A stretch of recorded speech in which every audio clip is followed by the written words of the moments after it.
Hello and welcome to the Center for Spiritually Integrated Arts, a Centers for Spiritual Living teaching center.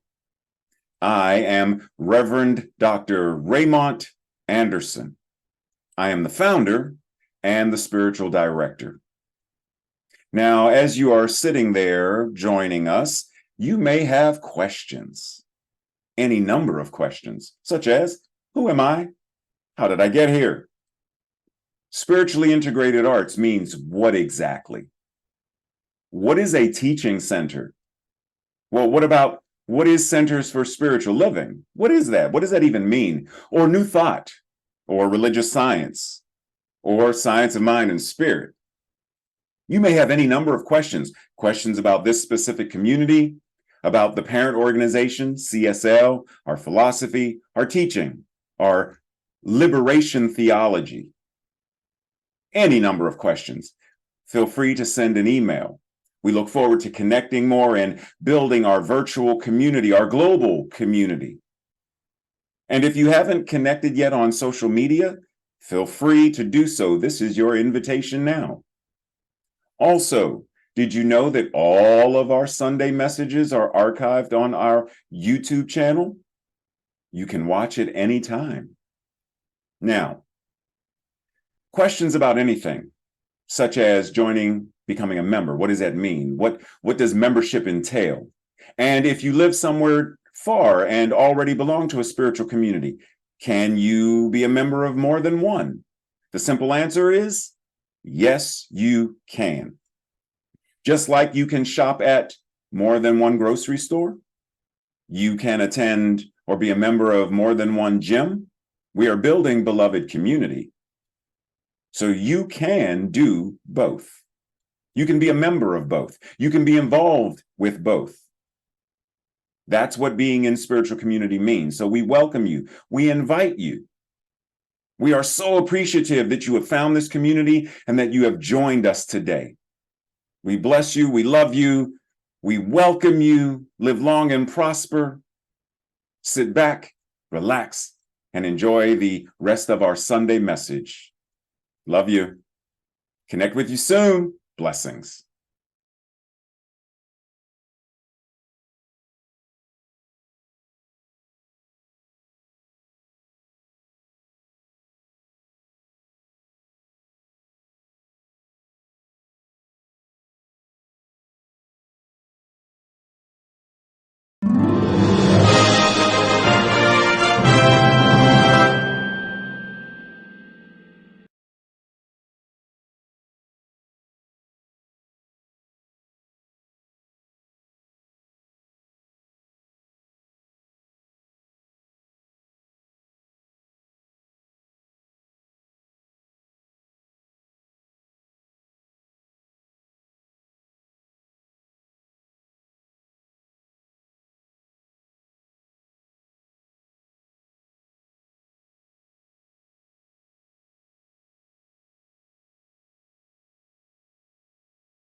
Namaste and Merry. No, it's not that. It's that month, but not quite that time.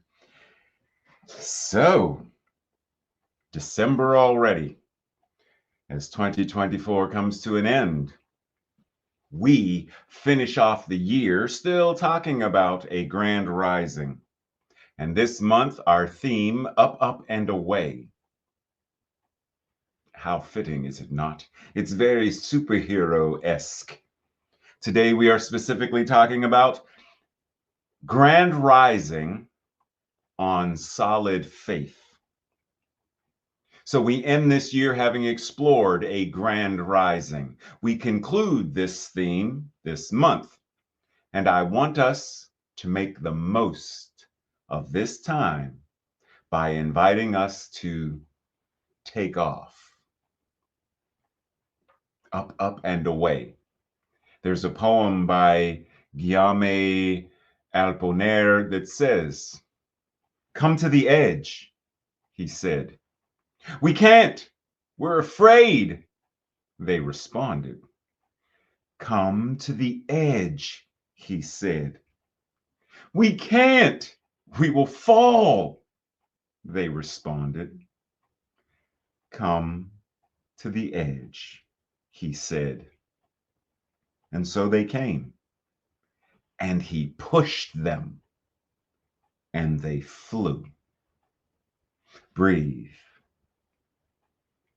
What will it take for us, individually and collectively, to truly fly, to truly rise up grandly, to truly experience a world that works for all? What will it take for us to do so? What degree of faith must we have? How must we apply our faith? So if you are ready, let's unfold, unfurl our wings of faith, and let us take to the skies. Grand rising on solid faith. A bird sitting on a tree is never afraid of the branch breaking, because its trust is not in the branch, but in its own wings. This month, we explore what it means to truly take flight, to live our best lives in alignment with principle, in magnificently life-affirming ways.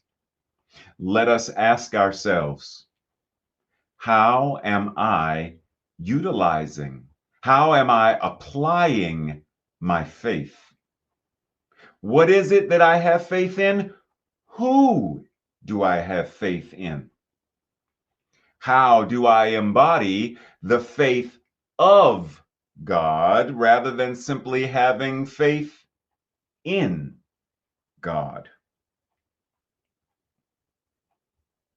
Everything is created twice. First, it is created in mind, in consciousness. Then, through whatever practices, through whatever behaviors, then it is created into form. The song first appears in the consciousness of the musician. And then through their practice, the song is given expression. It takes form. The potter sees the pot, the work of art, in consciousness, as inspiration, as imagination, long before the clay is thrown on the wheel. The four pillars of our mental equivalence have a powerful influence on our lives, individually and collectively. How are our mental equivalents impacting the life that we are experiencing right now? Breathe. Because the only way we can up, up, and away is by looking at what is keeping us grounded, meaning not grounded as in anchored and solid in and on our faith, but grounded as in, young man, because of what you did in school, you are grounded, shackled to your room, unable to fly. As we said, a bird sitting on a tree is never afraid of the branch breaking because the trust, their faith is not in the branch. Their trust, their faith, their confidence is in their own wings. As Victor Hugo says, be like the bird who, pausing in her flight, a while on boughs too slight, feels them give way beneath her, and yet sings, knowing she hath wings. What is this inviting us? What consciousness is this inviting us into possessing, being possessed by, and applying in our lives? How are we invited to be like this bird who feels the fragility of a job, a relationship, politics, whatever that is? I feel it move beneath me, and yet I have the conviction and the confidence to sing because I know that whatever this branch does matters less than what I do with my own wings. Do I trust the branch as the thing that, or do I trust my wings? Do I trust my ability to know the truth and be applied and apply the truth based on principle? Far too many of us put more faith in an anthropomorphic God and idea, put more faith in Ernest Holmes as the founder of this movement, which is why rather than taking his invitation to be open at the top, we close off.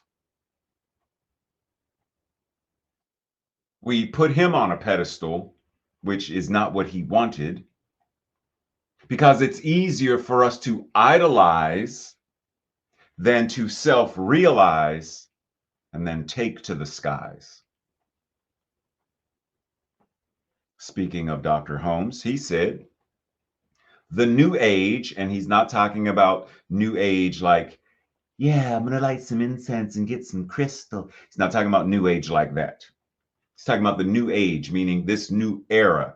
This new age demands that the fear and superstition surrounding religious convictions be removed, and that the truth, plain, simple, and direct, be presented, that people may learn to live now, in the present, with the assurance, with the confidence that the eternal God is their refuge.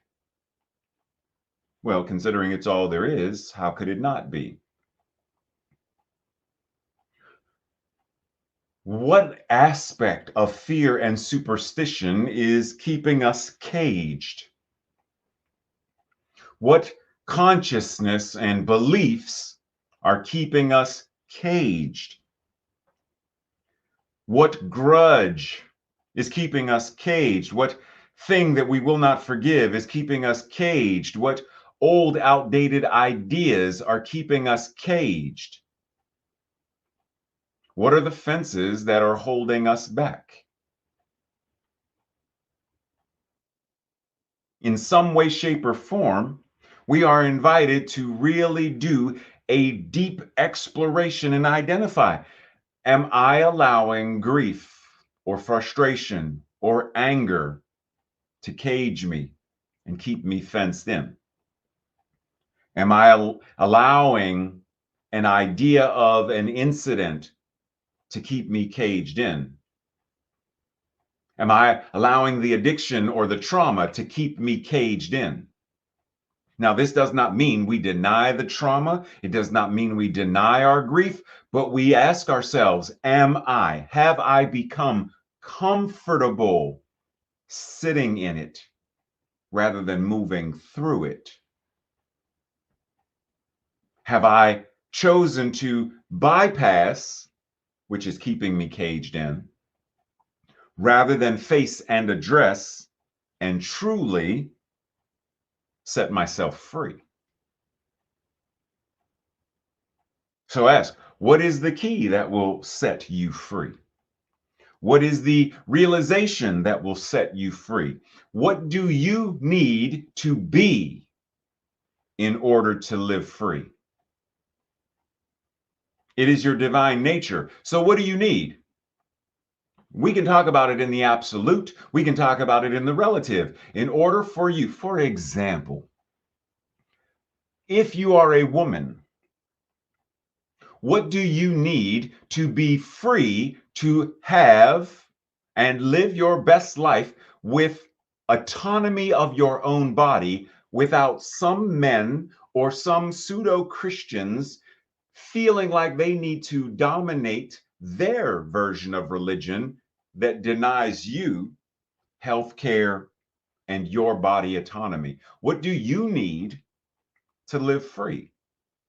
Well, you need certain laws and legislation to be in place so that they can't do that.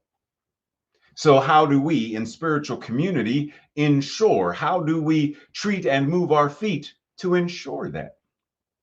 If you are an LGBTQ person, what do you need to live free so that hate crimes and other biased related incidents do not cause you to live in fear, hypervigilance, etc.? If you are a person of color, what do you need to ensure that racism and such things are not impacting your life in a non-life affirming way that denies you equity and justice? What do you need? See, it's not just about, I need more prayer in my life. I need more meditation.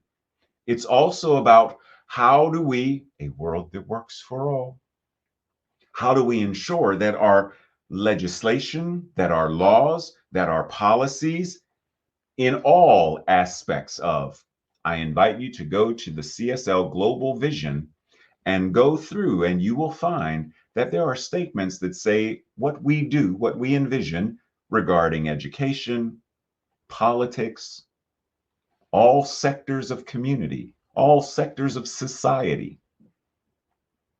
This is not just about what we do in the silo of CSL or even in the silo of New Thought. It's about what we are doing globally, universally. What do you need in order to be free? And what will enable you to truly take flight and soar up, up and away? What will enable you to hold this truth to be self-evident, that you have the right, the divine authority to live and live life abundantly, to live freely, to experience joy and happiness? What will enable you to truly live that way, to experience that? As Dr. Holmes says, religious science is a religion, note he said, religion of joy. Once again, we get caught in jargon and we seem to somehow in New Thought make religion to be the villain or the bad guy, which in essence, when we do that, we are fencing ourselves in. Religion, the etymology of, simply means to be aligned with. That's it. It means I agree with this. I am equally yoked with this. That's what it actually means. But religion has been stolen by a certain branch of people that it has become the villain. I digress. Religious science is a religion of joy, free from fear. It is a religion of faith, justified by results. So breathe and take that in. Free from fear, a religion of faith, justified by results. Okay. What we find in Matthew 17:20, he replied, because you have so little faith. Truly, I tell you, if you have, now let this really sink in. Because you have so little faith, because truly, I tell you, if you have faith as small as a mustard seed, you will be able to say to this mountain, move from here to there, and it will obey your words and move. Nothing will be impossible to you or for you if you have the faith of a mustard seed. But because your faith is so small, you mean smaller than a mustard seed? So, as I often remind us, faith isn't really something we have. Like, I have a shirt. Someone takes it, I no longer have it. It's not the way faith works. Faith, the faith of God, faith as God, has you. So rather than thinking of it as something you have, think of how are you using it? Because you use your faith in such a small manner, because truly I tell you, if you utilize your faith to this degree, then you will be able to tell that mountain to move and it will obey, because nothing will be impossible for you. So in what way are you, am I, are we applying, using our faith to take flight? And we're going to come back to this gentleman in a little bit, but Superman is a great symbol for what it means to up, and away. What is our invitation? What will enable us to truly soar? James 4:3 says, you ask, and you receiveth not, because you ask amiss, that ye may spend it in your pleasures. Now, what? Huh? I'm not, I sort of understand, but that's fine. That's why we're going to remix it. You ask, and you do not receive what you are asking for. You seek, and you do not find what you are looking for, because you ask with the wrong motives. Your motivation is ill-placed, and you are acting on and investing in your position of privilege and what works for you. This is in essence what it means.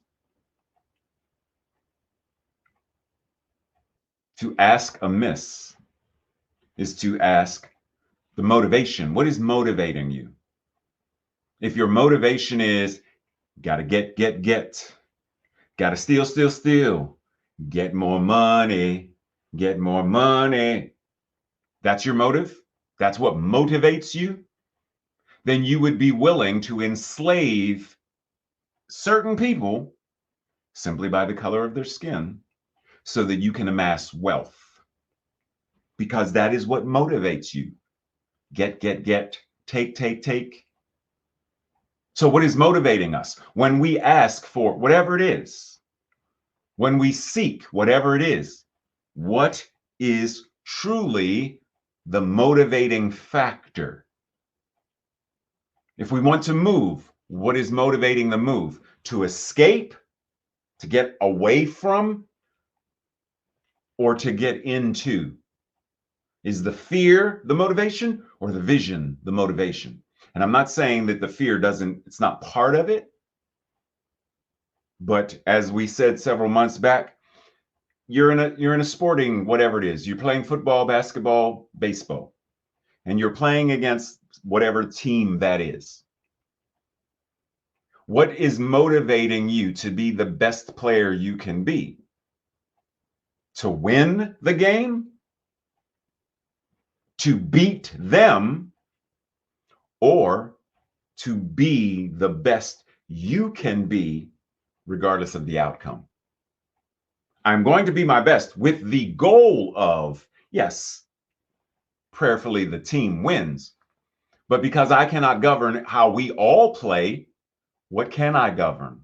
How well I play. And I'm going to play my best, knowing that even if the team loses, I still win because I did my best. What is motivating? I don't want to lose. So the fear of that's what's motivating you, then every action you take is going to be governed by, driven by your application of faith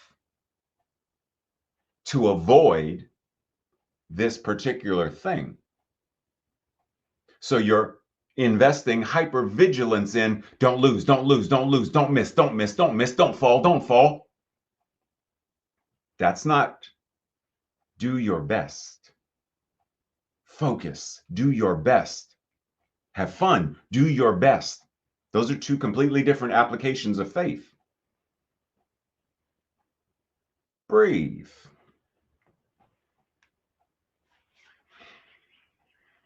Dr. Holmes says the law operates upon acceptance through our belief. So whatever it is we're believing, the law is acting upon it. At our level of faith, according to our recognition. What are we recognizing? What are we realizing? As thou hast believed, so it is done unto thee. This is the magic key to the storehouse of abundance. Now, we already know, if you've been with me for any length of time, we know that there's jargon and stuff here because storehouse of abundance of what? Because abundance simply means a lot of, and I can have an abundance of worries. I can have an abundance of, so let's be clear.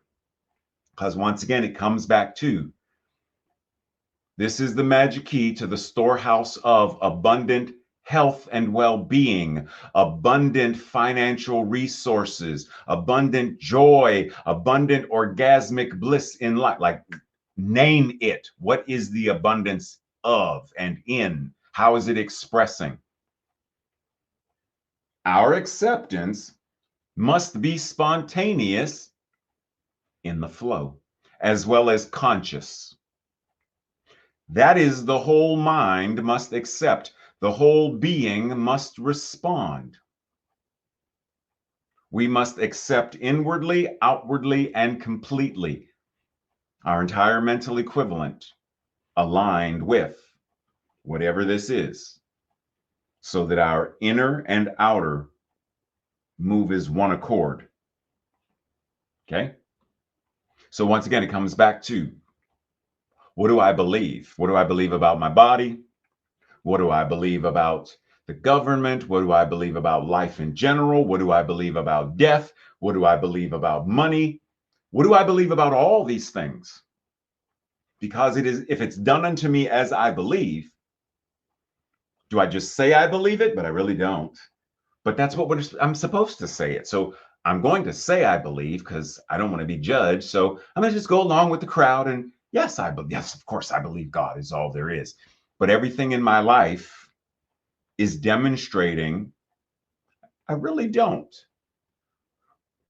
Or I believe more so in an anthropomorphic God. I even believe to a certain degree that there's a devil or anti-God at work in some way, shape, or form. So once again, if we are going to base this grand rising up, up, and away on our mental equivalent, then it would do us great service to explore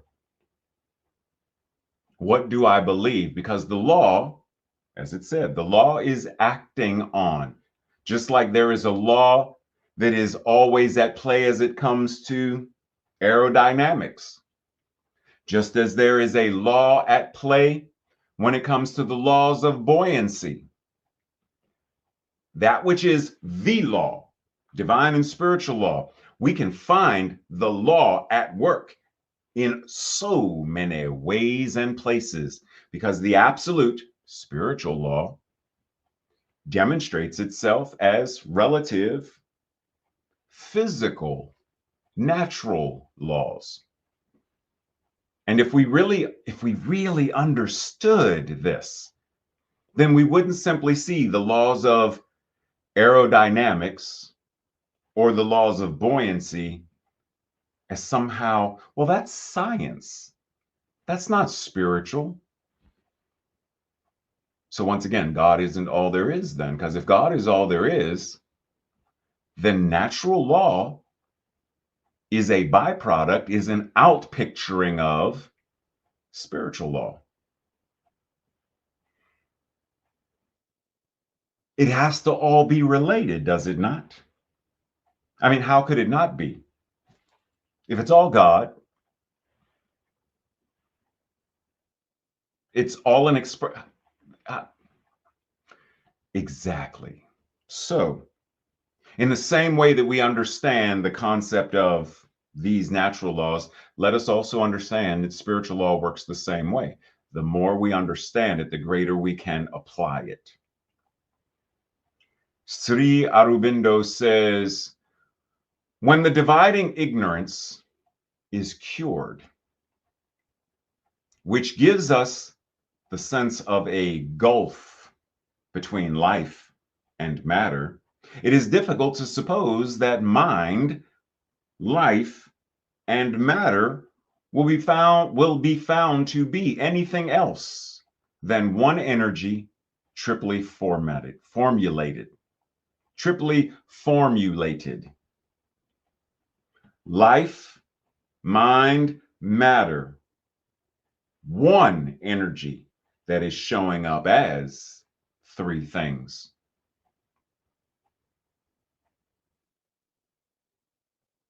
Breathe that in. Because what he's saying is, when you see matter, solid stuff, mind, my thoughts are things, consciousness, this thing called life, the living, breathing, moving, heart beating, all of it is the same energetic thing, just showing up in three different forms, which we understand. Once again, science isn't absent of spirit, it's a demonstration of. So when we look at water, H2O, doesn't H2O demonstrate or show itself as a solid, a liquid, and a gas? So is it that difficult to comprehend that there is one energy that shows up as solid, liquid, gas, mind, life, matter? It's not that difficult, really, unless we choose to make it more difficult. So once again, if we are going to grandly rise and soar, then we have to be willing to reassess, to reevaluate what is it that we really believe, and how is that belief, that faith, being applied in our lives. Dr. Holmes says, here we may meet difficulties, uncertainties, and doubts, barriers walling our passage, those fences that we talked about, the cages. But we must not be discouraged when we are so confronted. We must climb over the rocks of unbelief, pass around the barriers of doubt, and plunge into the stream with faith. The stream will ever widen. The barriers will gradually disappear. Though we walk through the plains and the valleys of indecision and doubt, the stream will still carry us back to the ocean of our being. Now, I don't necessarily agree that all of the barriers will,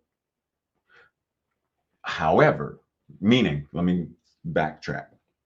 Meaning, let's take alcoholism, the addiction to alcohol. Let's take that as the example.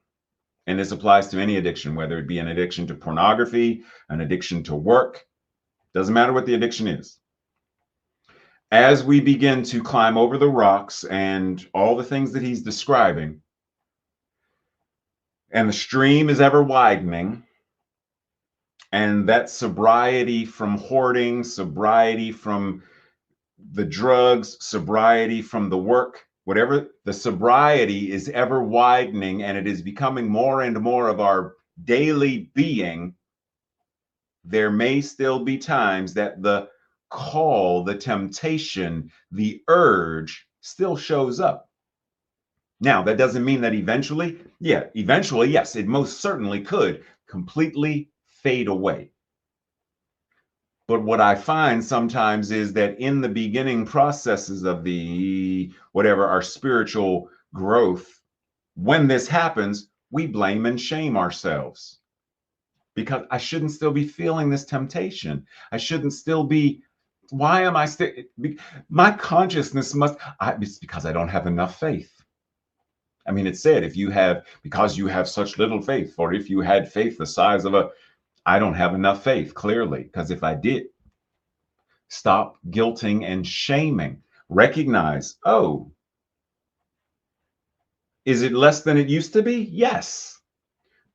Do I have something in place so that yes, I'll call my sponsor. Hey, Tracy. Yes. Yeah, exactly. I'm feeling the temptation. Yep. I was getting ready to log on to, www.iloveporn.com. I was on my way and I felt and I needed to, okay. Say it again. Okay, well, wait a minute, because I was also getting ready to go to www.ilovedonuts.com and ilovecake.com and ilovedessert.com. I was getting ready to, okay, so what do you want me to do? Do you have something in place to move you through? Do you have a practitioner or minister that you reach out to? Like, do you have something in place to move you through so that the barrier, the fence, the whatever it is, dissipates until such time as it disappears?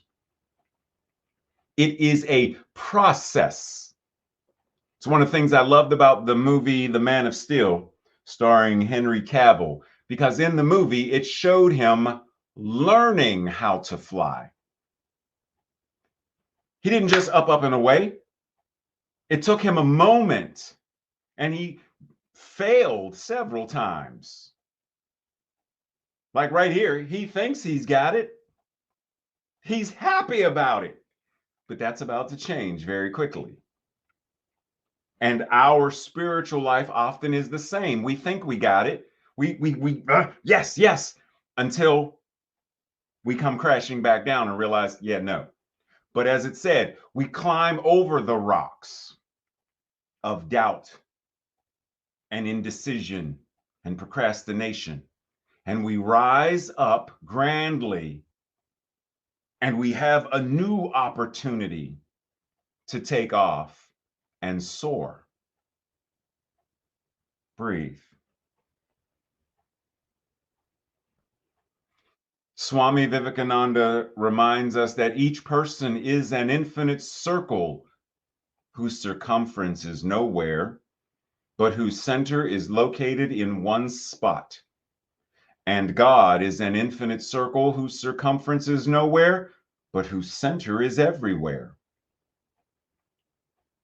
God walks through all hands, sees through all eyes, walks on all feet, breathes through all bodies, lives in all life, speaks through every mouth and every hand that signs, and thinks through every brain. People can become like God and acquire control over the whole universe if they multiply infinitely their center of self-consciousness. Breathe. Now, the idea is technically we're already like God because that's what that which God is already is. So you're already like God. But the question is, are you behaving like God? Are you behaving like someone who knows who and what you are? When an actor takes the stage and they are a certain character, they become that character, and their actions, their motivations are centered around whoever that character is. What does this character want? What does Loki want? What does he want from Thor? What does he want from Thanos? What does Loki want? What does Spider-Man want? How does Spider-Man behave? Does Peter Parker, Spider-Man, behave the same as Loki or Tony Stark, Iron Man? Or do they behave differently because of who they are and what they want, what motivates them? So, who are you? What motivates you? Are you motivated by the realization that you and God are one? Or is it something else? Dr. Holmes says, reducing it to its utmost simplicity, faith resolves itself into a mental attitude toward life. It is a certain positive and affirmative way of thinking, which I would add way of being, way of acting, way of behaving. It's not just way of thinking. It's a certain life-affirming way of being that informs. The remix being, reducing it to its utmost simplicity, faith resolves itself into a mental attitude toward life. It is a certain life-affirming way of being, and that being informs our doing. So, if faith is a certain attitude toward life, a certain worldview, a certain point of view, a perspective of life, what is yours? Are you a half full, half empty, completely empty? What is your worldview? Because your worldview indicates where and how you are applying your faith towards whatever that is. What is your particular perspective, attitude? Because as we often say, your attitude determines your altitude. Remember, it said a couple slides back. It's based upon, like it rises to meet. This is where your faith is. It's a 7. Then I'm going to meet you at a 7.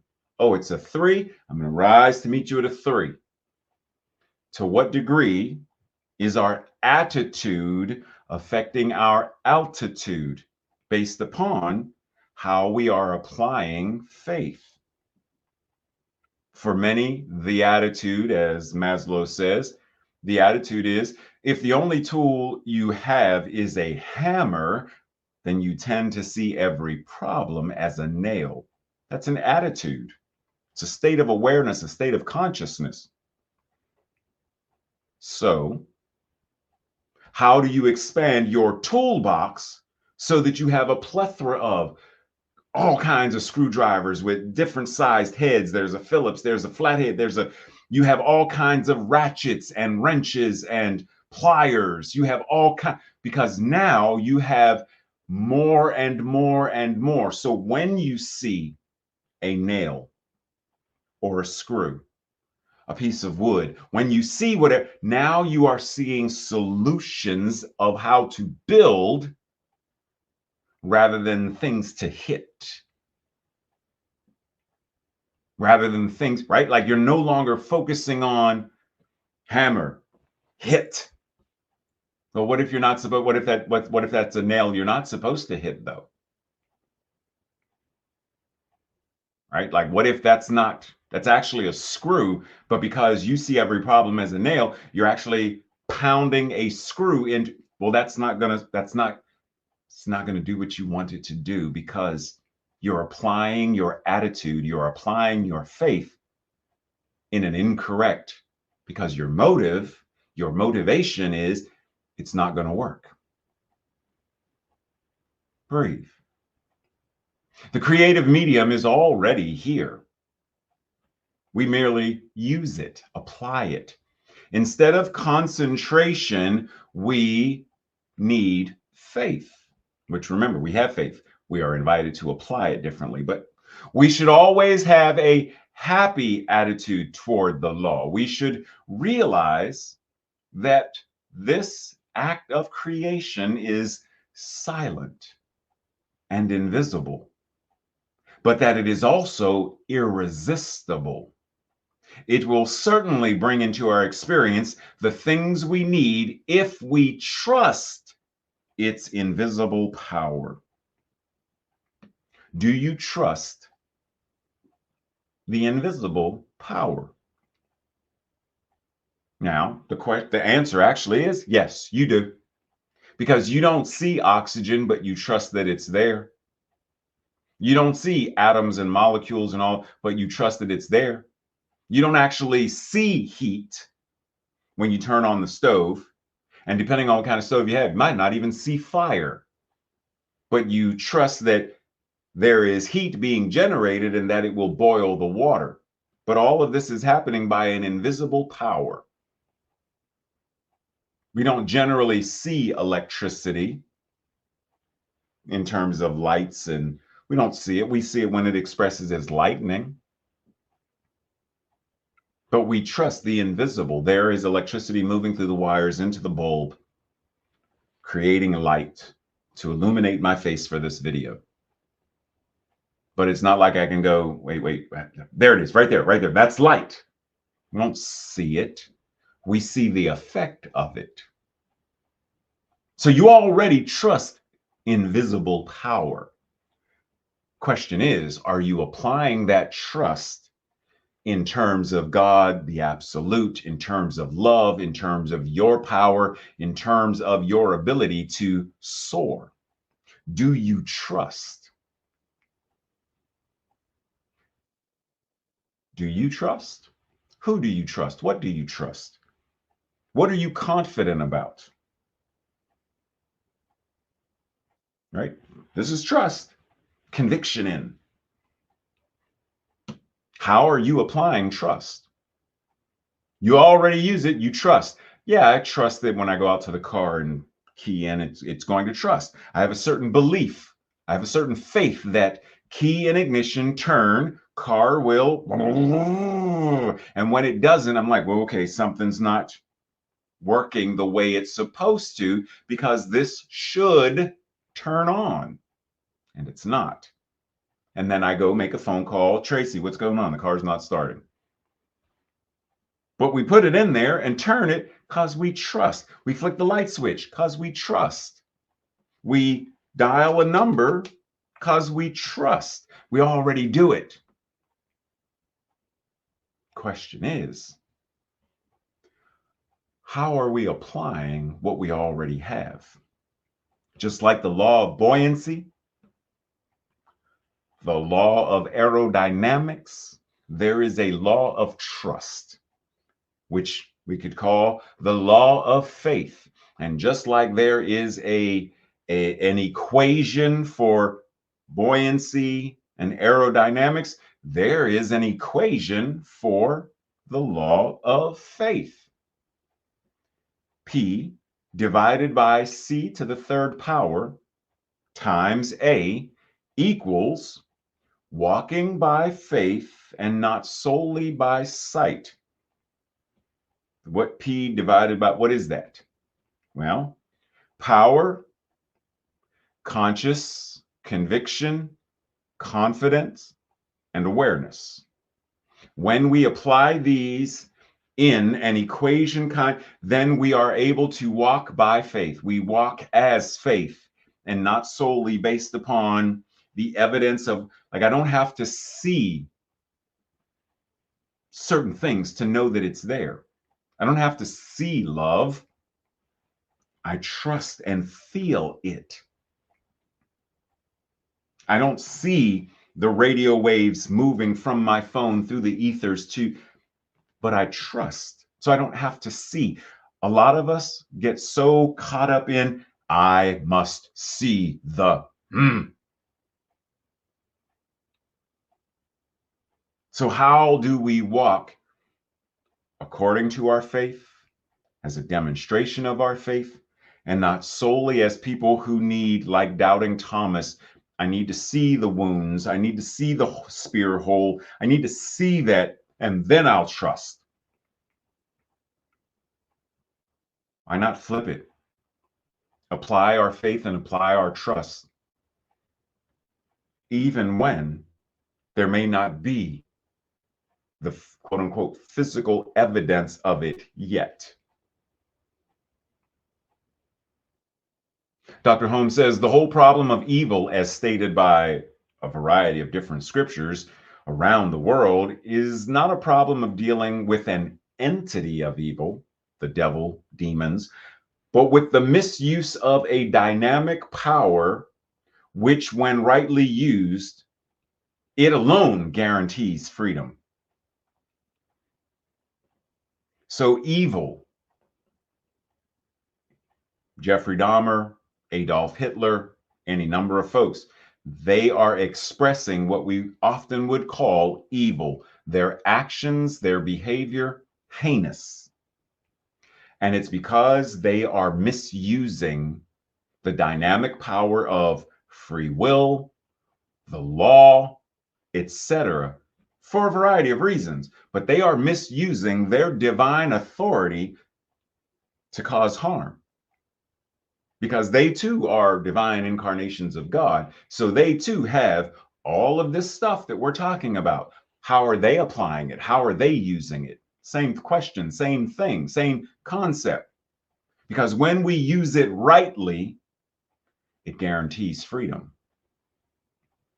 When we use it rightly, it guarantees we are able to take to the skies. It guarantees, as Diana Prince, aka Wonder Woman, it guarantees for the Princess Diana, chosen of the Amazons, there is still no greater exhilaration than the sheer joy of flying. The invigorating feeling of the brisk breeze whipping wildly past her face. The incomparable sensation of pure, unbridled freedom. That's what up and away means. It means we are living our lives free. Come to the edge, he said, be free. We can't. We're afraid. We're comfortable in our cages, they responded. Come to the edge and be free, he said. We can't. We are bound. We will fall, they responded. Come to the edge and be free, he said. And so they trusted. They applied their faith in a way that said, I am willing. And so they came to the edge. And knowing that they can fly, knowing that flight is their divine nature, he pushed them. And the exhilaration of flying was their experience. Are you ready to come to the edge? The science of mind and spirit as a liberation theology offers us the ability to soar in life. We need not succumb to the indoctrination of mediocrity, where we settle for the table scraps of the wealthy 1% and we kowtow to the oppressiveness of fear, hatred, racism, sexism, and all of the others. We can rise up in ways that defy gravity, transcend the matrix, and boldly go where we have never gone before. True liberation is an invitation beyond the beyond. The invisible formlessness of creativity and imagination where we first create. Science of Mind and Spirit 4.0 is a path and a practice. It is a methodology and a means by which we deconstruct our mental equivalents in order to construct more effective and more life-affirming ones, so we and all others are truly liberated in a world that truly works for all. Breathe. This week's affirmation, our declaration, I will say it first, and if you agree, if it resonates with you, then say it with me the second time around. I stand on a solid foundation of faith, and it gives me the power to rise up, up, and away. I soar magnificently. Together. I stand on a solid foundation of faith, and it gives me the power to rise up, up, and away. I soar magnificently. And so it is. Breathe. This week's journal questions and the Thursday evening study group questions. Number 1, what circumstances distract me from remembering oneness and cause me to forget the truth? What can I do to A, return my awareness to truth, and B, develop a default setting where I am more likely to keep my awareness on and as truth? Number 2, what do I really believe in? Based on my life, based upon what's going on in my life, what do I really believe in? What are some old beliefs or non-life affirming beliefs that I would like to deconstruct? I would like to update. I would like to eliminate. What beliefs are, or in the past were, keeping me caged? Number 3, what is my world view? What is my life view? And lastly, what is the edge that I am being invited towards? What would my life look like if I stepped off the edge? What does it mean for me to rise up, up, and away? In other words, what does it mean for me to soar, to take to the skies in my life? Breathe. As we enter into that space of prayer, where we simply will say, knowing that God is all there is and knowing that what it is I must be, I don't simply step off the edge. I dive. I dive into the infinite stream of life, feeling the exhilaration of all that spirit is moving around me, within me, through me, and expressing itself as me. I rise grandly, moment by moment. I take to the skies, moment by moment. I lift my consciousness and soar, moment by moment. Up, up, and away, moment by moment. My life is my amen. I engage the equation of the law of faith in the same way that I recognize and understand the natural laws of all of nature. And I apply it accordingly, knowing that faith has me. I am already using it and already demonstrating it. So I channel it and move it consciously with confidence, directed specifically towards what liberates me individually and what liberates we collectively. That is how I live my life. That is how I walk this thing called life. Breathe. Knowing that what I am saying of me applies to all who are listening today, whenever and wherever they are, right here and right now. No matter what is going on in each individual person's life, there is the opportunity for healing, the opportunity for change, the opportunity for liberation. So none of us need be bound by any external conditions, cages, oppressive laws, or legislation. We have the power of the infinite divine that is all there is. There is only one mind. That mind is God. That mind is our mind now. The truth, the whole truth, and only that which is true. In, through, and as us. And because there is only one life, and that life is God, and that life is our life now, we also have the opportunity and the ability to transform our lived experiences, knowing that none of us are free until all of us are free. Right now, I choose freedom for myself and for all others, and I live accordingly. I apply my faith accordingly. I speak my faith accordingly. I think my faith accordingly. I behave and allow my expression of this faith to be my behavior accordingly. The law says yes. The law is yes. It receives and it acts. And this treatment, this prayer, this benediction is already answered. And now the invitation, go to the edge and leap. Allow that to be the amen.